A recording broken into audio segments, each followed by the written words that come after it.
നമ്മൾ ഇന്ന് തയ്യാറാക്കുന്നത് ഒരു വടുകപ്പുളി അച്ചാറാണ്. അതായത് നല്ല പച്ചമുളകൊക്കെ ഇട്ടിട്ടുള്ള വെള്ള കളറിലുള്ള വടുകപ്പുളി അച്ചാർ. അപ്പോൾ ഇതിനു മുമ്പ് തന്നെ നമ്മളൊരു വടുകപ്പുളി അച്ചാർ തയ്യാറാക്കിയിട്ടുണ്ട്.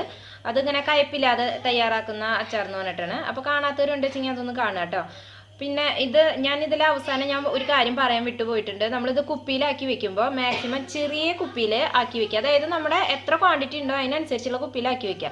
ഇപ്പം ഞാനതിൽ അതായത് മാക്സിമം ചില്ലു കുപ്പിയിലാക്കി വെക്കണം. ഇപ്പം ഇത് ഇത്രയേ ഉള്ളൂ. പക്ഷെ ഇത്ര പോകുന്ന ഒരു വലിയ കുപ്പിയിലൊക്കെ ആക്കി വെക്കുകയാണെങ്കിൽ ഇത് ഒരുപാട് ഇങ്ങനെ സ്പേസ് വെറുതെ കെടുക്കും. അതുപോലെ തന്നെ ഇത്രയും വട്ടുണ്ടല്ലോ, അപ്പോൾ അത്രയും ഭാഗം ഇതിൽ ഫംഗസ് വരും. നമ്മൾ ഇതിനകത്ത് വിനാഗിരി ചേർത്തിട്ടില്ല. അപ്പോൾ അത് കാരണം തന്നെ ഒരുപാട് കാലം സൂക്ഷിക്കണം എന്നുണ്ടെങ്കിൽ നിങ്ങൾ മുകളിൽ കുറച്ച് വിനാഗിരി ഒഴിച്ച് വെക്കേണ്ടി വരും. ഇത് എനിക്ക് അങ്ങനെ അത്ര ദിവസമൊക്കെയൊന്നും ഉണ്ടാവില്ല. അത് കാരണം തന്നെ ഞാൻ വിനാഗിരി ചേർക്കൊന്നുമില്ല.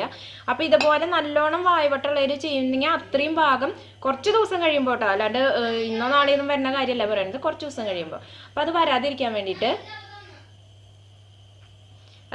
വേണ്ടിയിട്ട് നമ്മൾ ചെറിയ അപ്പം അതിന് വേണ്ടിയിട്ട് നമ്മൾ ചെറിയ കുപ്പിയിലാക്കി വെക്കുക. അപ്പോൾ ഫംഗസ് വരുമ്പോഴും ചെറിയൊരു വായ്വട്ടം മാത്രമേ വരുള്ളൂ. അത് മാറ്റി കഴിഞ്ഞാൽ നമുക്ക് അധികം ഒന്നും നമ്മുടെ അച്ചാർ പോവില്ല, വേസ്റ്റ് ആയി പോവില്ല. അതിന് വേണ്ടിയിട്ടാണ് കേട്ടോ. അത് ഞാൻ പറയാൻ വിട്ടുപോയി, അത് കാരണം ഇപ്പം പറഞ്ഞു.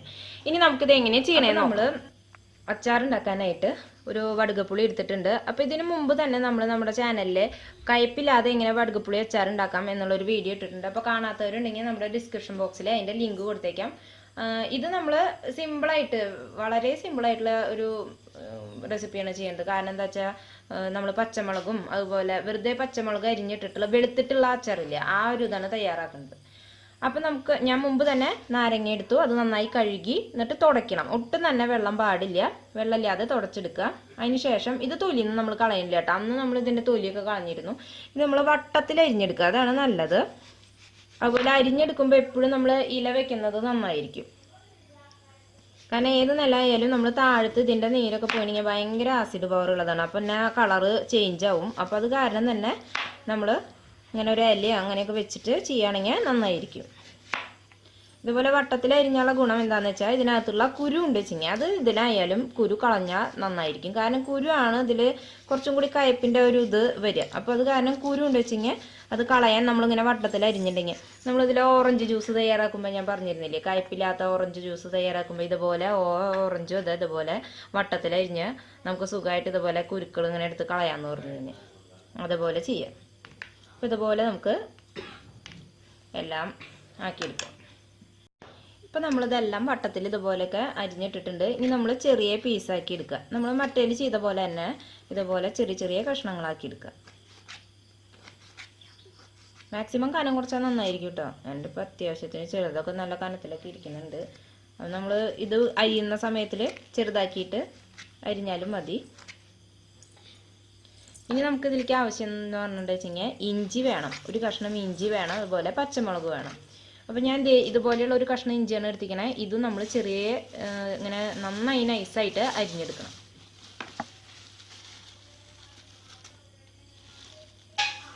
അപ്പോൾ നമ്മൾ ഇഞ്ചി പറഞ്ഞല്ലോ, ഇത് നമ്മൾ ചെറിയ കഷ്ണങ്ങളാക്കി അരിയുക. അതുപോലെ പച്ചമുളക് ഞാൻ ഇത്ര എടുത്തിട്ടുണ്ട്. അപ്പോൾ ഇതിപ്പോൾ നമ്മുടെ വീട്ടിലുണ്ടായ പച്ചമുളകാണ്. അത്യാവശ്യത്തിന് നല്ല എരിവൊക്കെ ഉണ്ട്, ചിലതൊക്കെ പഴുത്തിട്ടുണ്ട്. ഇതൊക്കെ അരിഞ്ഞിട്ടാലും കുഴപ്പമൊന്നുമില്ല, നല്ല ടേസ്റ്റാണ്. ഈ പുളിയും ഈ മുളകും കൂടി വരുമ്പോൾ നല്ല ടേസ്റ്റ് തന്നെയാണ്. അപ്പോൾ മാക്സിമം ഞാൻ ഇപ്പം ഇത്രയ്ക്കൊക്കെ എടുത്തിട്ടുണ്ട്. ഇതിന് പ്രത്യേകിച്ച് ഒരു കണക്കൊന്നും പറയാനില്ല. നിങ്ങളുടെ കയ്യിലുള്ള പച്ചമുളകിൻ്റെ എരിവ് അനുസരിച്ച് നിങ്ങൾ കൂട്ടുകയോ കുറയ്ക്കുകയൊക്കെ ചെയ്യാം. ഇനി നമ്മളിത് ചെറുതായിട്ട് ഇതുപോലെ അരിയാന്ന് പറഞ്ഞല്ലോ, ഇതുപോലെ തന്നെ ഇതെല്ലാം ചെറുതായിട്ട് തന്നെ അരിയാം. നമുക്ക് ഇതുപോലെ അരിഞ്ഞെടുക്കാം.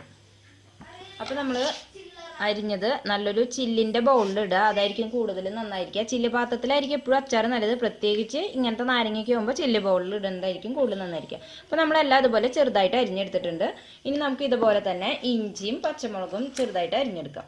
അപ്പോൾ ഇഞ്ചി അത് മാക്സിമം കനം കുറച്ച് തന്നെ അരിയാം കേട്ടോ. അപ്പോൾ നമ്മൾ ഇതിൽ ഇഞ്ചി അതുപോലെ പച്ചമുളകൊക്കെ അരിഞ്ഞത് ചേർത്ത് കൊടുക്കുക. അപ്പം മാക്സിമം നമ്മൾ എടുത്തതിന്ന് ഇപ്പോൾ ഒരു 3-4 മുളകൊക്കെ കണ്ടില്ലേ, ഒരു 3-4 മുളകൊക്കെ ഞാൻ മാറ്റി വെച്ചിട്ടുണ്ട്. കാരണം എന്താണെന്ന് വെച്ചാൽ ഇനി എരിവ് കൂടണ്ട. അപ്പോൾ ഇതൊരു 1/2 കിലോ നാരങ്ങയ്ക്കാണ് ഉണ്ടായിരുന്നത്. അപ്പോൾ നിങ്ങളുടെ നാരങ്ങയുടെ വലിപ്പം അനുസരിച്ചിട്ട് വേണം അതിനകത്തുള്ള മുളക് ചേർക്കാം. അപ്പോൾ ഞാൻ പറഞ്ഞു എന്ന് വിചാരിച്ചിട്ട് കുറേ മുളക് അങ്ങോട്ട് എടുത്തിടരുത്, നമുക്ക് വായിൽ വയ്ക്കാൻ പറ്റില്ല. അപ്പോൾ മുളകിൻ്റെ എരിവും അനുസരിച്ച് നിങ്ങളുടെ നാരങ്ങയുടെ വലിപ്പം അനുസരിച്ചിട്ട് വേണം വയ്ക്കാൻ. ഇനി നമ്മൾ ചെയ്യേണ്ടത്, ഇപ്പോൾ ഇഞ്ചി അരിഞ്ഞതും ഞാൻ ഇതിനകത്ത് ഇട്ട് കൊടുത്തിട്ടുണ്ട്. അപ്പോൾ ഇനി നന്നായിട്ട് നമുക്ക് ഇതിലേക്ക് ആവശ്യത്തിനുള്ള ഉപ്പ് ചേർത്ത് കൊടുക്കാം. അപ്പോൾ നമ്മൾ ഉപ്പ് ഇതിലേക്ക് ഞാനിപ്പോൾ ഒരു ഇത് അത്യാവശ്യം വലിപ്പമുള്ള ടീസ്പൂണാണ്. അപ്പോൾ ഒരു 2 ടീസ്പൂൺ 1.5 ടീസ്പൂൺ ഏകദേശം ഇട്ട് കൊടുക്കുന്നുണ്ട്. അപ്പോൾ അതൊക്കെ നിങ്ങൾക്ക് ഉപ്പിൻ്റെ അളവ് ഞാൻ പ്രത്യേകിച്ച് പറയേണ്ട ആവശ്യമില്ല, നിങ്ങൾ നോക്കിയിട്ട് ഇട്ട് കൊടുക്കുക. ഇനി ഇതെല്ലാം കൂടിയിട്ട് നന്നായിട്ടൊന്ന് മിക്സ് ചെയ്യുക. നന്നായി ഒന്ന് മിക്സ് ചെയ്ത് കൊടുക്കുക. നമ്മൾ കുറച്ച് ദിവസം ഇപ്പോൾ ഒരു 2 മാസം 3 മാസം അങ്ങനെ കുറച്ച് കാലത്തേക്ക് ഉപയോഗിക്കാനാണ് വെച്ചെങ്കിൽ നമ്മൾ ഇതിൻ്റെ മുകളിൽ സുറുക്ക ഒഴിച്ച് കൊടുക്കണം, വിനാഗിരി.